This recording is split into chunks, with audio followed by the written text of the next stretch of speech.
I don't know how familiar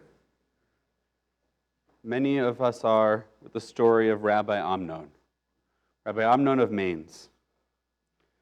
He's thought to be, according to the tradition, the author of one of the key prayers of the high holidays, Unetana Tokef. Prayer of who will live and who will die, who by fire, who by water.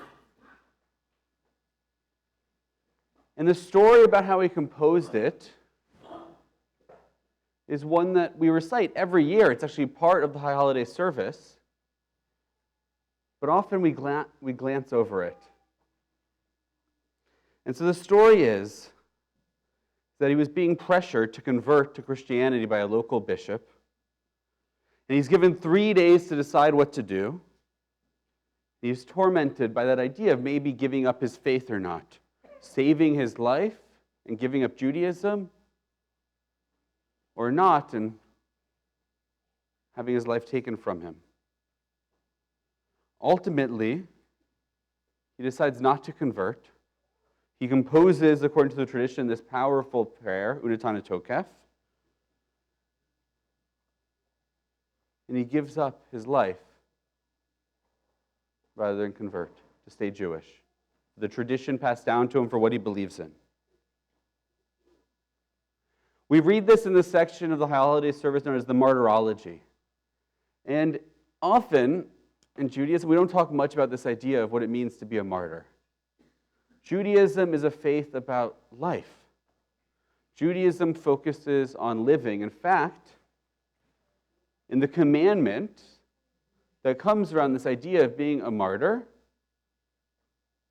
in almost any situation other than very, very specific ones, if someone says, you should break this mitzvah, this commandment, or I will kill you, you're supposed to break the mitzvah. Right? If someone says, most people need a much smaller excuse to eat a bacon cheeseburger. But if someone says, eat this bacon cheeseburger, I will kill you, you're supposed to eat the bacon cheeseburger. Except for 3 very specific circumstances, mitzvot. But that's something for a different day. I'm talking about this because it's been on my mind a lot lately, this idea of being a martyr. Because we hear this word martyr used on social media, on campus protests, all over the place. And we're hearing it often used referring to those who gave up their own lives in the process of killing Israeli civilians. Recently, I saw a flyer for a University of Toronto professor who was speaking at an event honoring someone who did just that, calling him a martyr. We hear that rhetoric referring to the Hamas terrorists, but people calling them martyrs. We heard that rhetoric all throughout the first and the second intifadas. We're hearing it more and more now, but not just coming from the extremists, from people like Yasser Arafat, but we're hearing it now on our campuses, on our streets, even at times from fellow Jews. So this idea has been on my mind, and it's actually connected very much to our Torah portion that we read today, to Parshat Emor. Because Parshat Emor has lots of different mitzvot and commandments, but there's one verse that the rabbis derive a really powerful, and more I'm thinking it might be one of the most important mitzvot that we have, ideas. V'lo techalalu et shem kodshi. Do not desecrate my name. V'nikdashti b'toch b'nei Yisrael. I shall be sanctified amongst the children of Israel. This idea to not desecrate God's name, to not commit a chilul Hashem, and to instead focus on a Kiddush Hashem, to sanctify God's name, ends up becoming the framework and the idea for where the rabbis talk about martyrdom. But as I said before, Judaism doesn't focus a lot on martyrdom. And in fact, in only a few rare circumstances, with 3 meets vote, are we supposed to give our life rather than violate them. And of those 3 meets vote, it's only in very specific circumstances. Overall, we're supposed to choose to live. So the rabbis interpret this idea of doing a Kiddush Hashem, sanctifying God's name, into something much broader. And they come up with this whole set of laws and ideas around what it means to be a representative of the Jewish people in the world.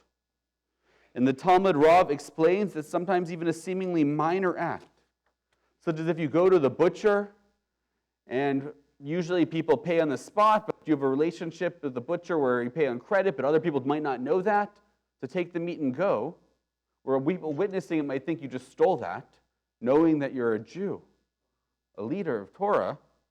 It's a Hilul Hashem, a desecration of God's name.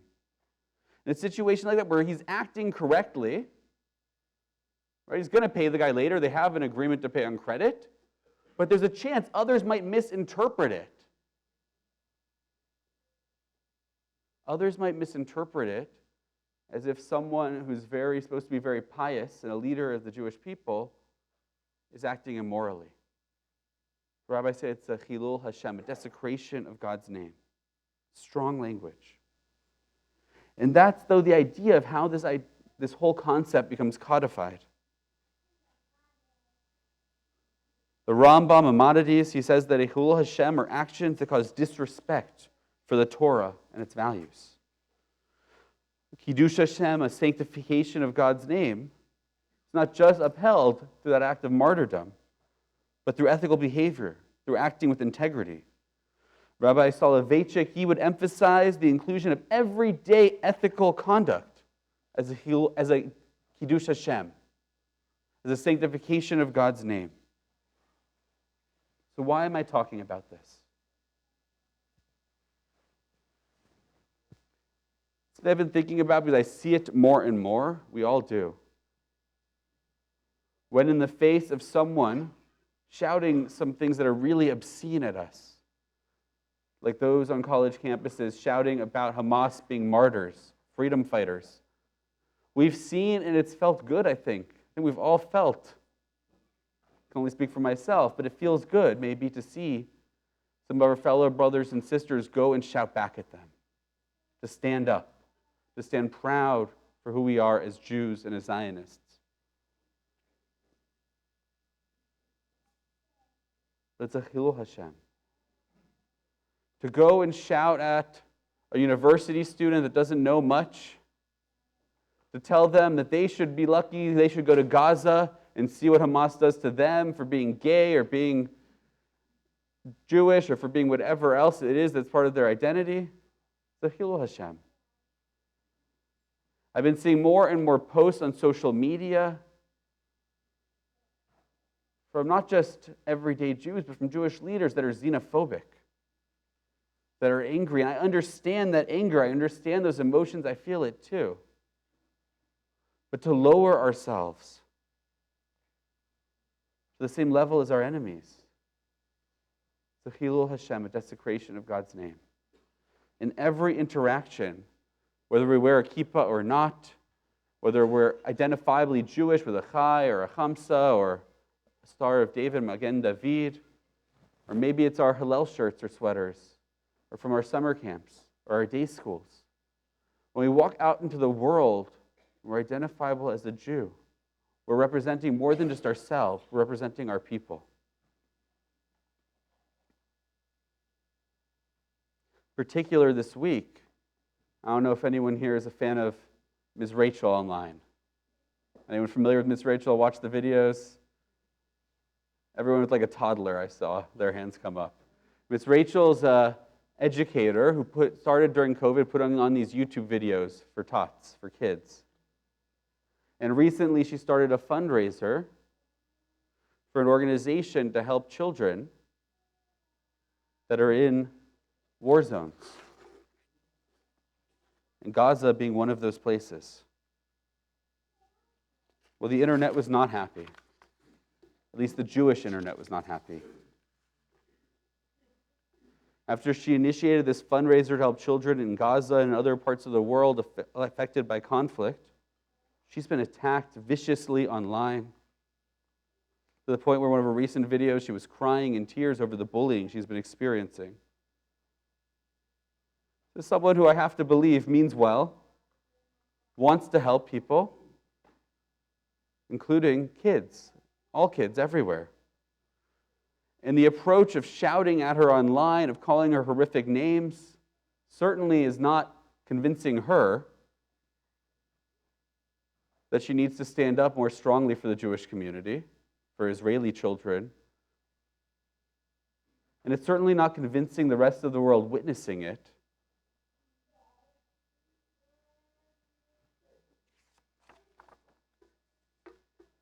Remember when I was in university, every time the Students for Justice in Palestine would put on an event on the Quad or somewhere else, we would be out there to shout. We organized through Hillel, through our student group for Israel. We'd be out there to show the opposing side. But it was talking to some of our non-Jewish friends about it that we understood a little bit more that they and us were not really making a difference. So one year, after several of us returned from our birthright trip, in which the soldiers that were on our trip were called back early because they were going into Gaza, we came back to campus where Students for Justice in Palestine and other organizations were more active than ever. But rather than just organizing a protest opposite theirs and shouting, we decided to put on a big event in our Jewish fraternity house. We brought in speakers. We made posters. We were in like middle school again with poster board and glue and stickers. We got Israeli food. And we invited every non-Jewish organization we could find on campus over and had several hundred people to enjoy Israeli food, to learn about Israel's contributions to the tech world, to agriculture, to medicine, Israel's actions around the world, giving aid to countries. In that aspect, I think we did something really powerful. This last month, a new survey came out about the opinions of Canadians when it comes to the Jewish community and to Israel. And there's parts of it that are really disheartening. Large numbers of our fellow Canadians that have some really awful views towards us. But overall, it turns out a much larger number seem to stand with us, and an even larger number are undecided. There are voices that are loud. There are voices that are being propelled to the front. But shouting at them, calling them names, not changing their opinion. And it's the opinion of every Canadian and everyone in our communities that's undecided that we need to think about. Those are the people we can impact. It's our supporters that are on the edges and the borders, not really sure which way to fall, which a large number of those polled, their support for Israel, seem to be there. Slightly more towards Israel, but they were very close to the middle. They're the ones who might waver.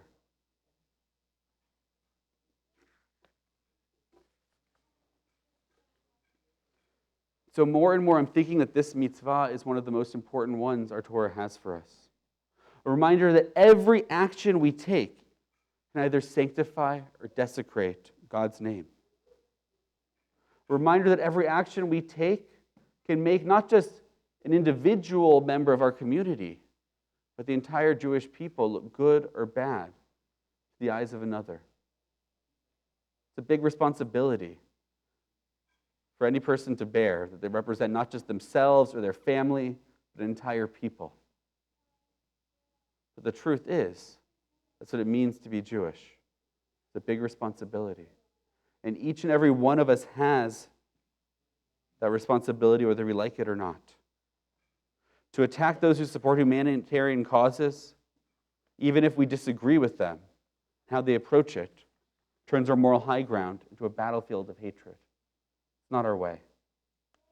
In every interaction, in person or online, we have the opportunity to be an or l'goyim, a light to the nations. My prayer this morning, for all of us, myself included, that we can live up to that responsibility, that we have the chance to be a light unto others, and that our words and deeds reflect the beauty and integrity, what it means to be Jewish. It's going to be difficult, not just the weeks, but the months and the years ahead. Israel's fighting a war that is necessary. Anything short than the total defeat of Hamas is an existential security threat to the existence of a Jewish homeland, to the existence not just of Jews in Israel, but to Jews everywhere.